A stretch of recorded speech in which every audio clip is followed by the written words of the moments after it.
ন্যায় বিভাগ এরিক অ্যাডামসের মামলাটি বাতিল করার জন্য পদক্ষেপ গ্রহণ করেছে একটি অসাধারণ অভ্যন্তরীণ বিদ্রোহের পর।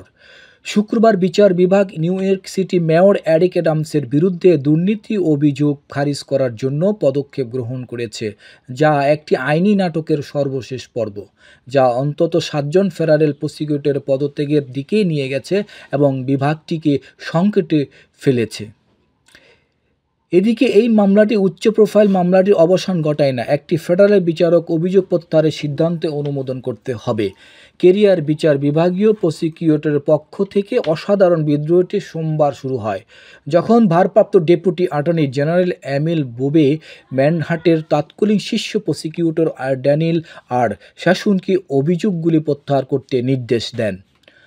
বুবে আংশিকভাবে যুক্তি দেন এই মামলা অ্যাডামসের প্রশাসনকে অবৈধ অভিবাসন মোকাবেলায় সহায়তা করতে বাধা দিচ্ছে।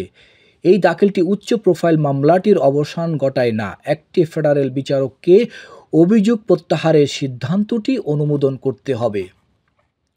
এদিকে কেরিয়ার বিচার বিভাগীয় প্রসিকিউটরের পক্ষ থেকে অসাধারণ বিদ্রোহটি সোমবার শুরু হয়, যখন ভারপ্রাপ্ত ডেপুটি অ্যাটর্নি জেনারেল এমিল বুবে ম্যানহাটের তৎকালীন শীর্ষ প্রসিকিউটর ড্যানিয়েল আর শাসুনকে অভিযোগগুলি প্রত্যাহার করতে নির্দেশ দেন।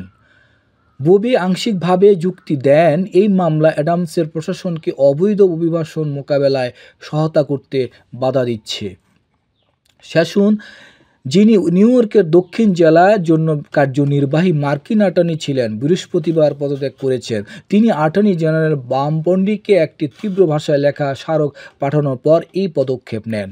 শাসুন লিখেছেন যে তিনি বিশ্বাস করেন অ্যাডাম যেসব অপরাধের জন্য অভিযুক্ত হয়েছেন তা করেছেন এবং তিনি 31 জানুয়ারি একটি বৈঠকে বুবে এবং অ্যাডামসের আইনজীবীদের সঙ্গে আলোচনা করার বিষয় নিয়ে অত্যন্ত উদ্বিগ্ন।